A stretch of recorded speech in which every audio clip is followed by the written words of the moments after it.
Isang mapagpalang araw po mga kapatid, ang aming hatid sa inyo mula po sa Ambaking Pabo Farm. For today's video, bibigyan ko po kayo ng idea patungkol po sa hindi natunawan na pabo. Ito kaninang umaga, kinapa ko ito, matigas. So parang binasag ko, pero hanggang sa ngayon is ito pa rin, namumuo, hapon na, paggabi na nga. So paano po ba yung mga basic na paraan ito? Yung pamamaraan ko dito mga kapatid, marami pong paraan dito, pero itong ibabahagi ko po sa inyo is ilang taon ko na po itong ginagamit at epektibo naman. Ang itsura po nito mga kapatid is parang nakaganon, nakatingala, tapos parang dito mayroon, kung sa tao pa, mayroon po siyang nilulunok na matigas. So yan po yung mostly nakikita natin, nakatingala, yun po talaga. So ito, matigas po kung atin pong kakapain, sobrang tigas. Ang pamamaraan ko nito mga kapatid is ito po. Oy, gagamit po ako ng ganito, improvise na matagal na ito, ilang taon ko nagdam. Tapos nilalagyan ko ng tubo, flexible po ito. Ayan, napaka mahalaga o importante po nito mga kapatid, dahil sa ganun is hindi po sila mabunulan.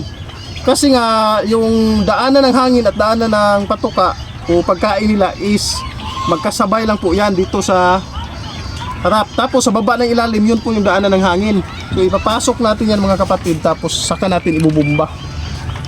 Ayan, papapasukin natin yung tubig. Ayan. Tapos saka natin ito ipipress. Kumbaga yung namuo, babasagin natin nang sa ganun is lumambot. Tapos yung kung ganito yung liig, pinakapuerta doon, parang ipipress natin para yung sumabit doon is bumaon o pumasok sa loob.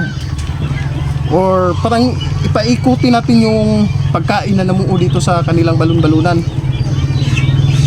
Pag kinabukasan, ang mangyayari kasi kapag hindi pa nakatanggal talaga yung bumara, kinabukasan yung tubig lang po yung papasok at mamumuo uli. So bubumbahin naman natin. Pag hindi talaga, yun na yung iba, nagka-try rin ako na inupirahan ko na talaga mga kapatid yung sisiw na nakalunok ng malaking balat ng saging. Ayun, inupirahan ko at nag-success naman. Pero itong mga ganito, mga inahina, gaganituhin lang natin, papalambutin natin yung namumuong pagkain. Pagkabisa po ng ganito mga kapatid, ayan, yung iba gumagamit sila ng snowbird, pero ito yung pinakamabisa talaga. Ayan, puno. Ayan, lumambot na. Sa ganito ring paraan mga kapatid, hindi po sila madi-dehydrates. O yung iba, may iba-iba kasi ito eh. Yung ibang pabo, pag hindi natunawan, malakas uminom ng tubig.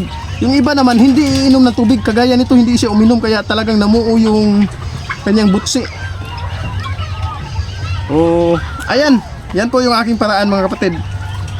Pagkatapos, bukas ng umaga, titingnan ko uli ito. Kung walang improvement, ayun, bubumbahin uli ng tubig. Pag wala pa talaga, ititiwarik siya at palalabasin yung patuka sa kanyang balon-balunan. Pero ito, kaninang umaga pa lang ito, nakita ko. So ngayon ko binumba. Ayan, puno yung kanyang butse, no? Ayan po, sana po nakabigay yan ng kaunting informasyon sa inyo mga kapatid. Pero doon sa mga veterano na, skip nyo na lang. Salamat po sa Diyos, pag-ibig!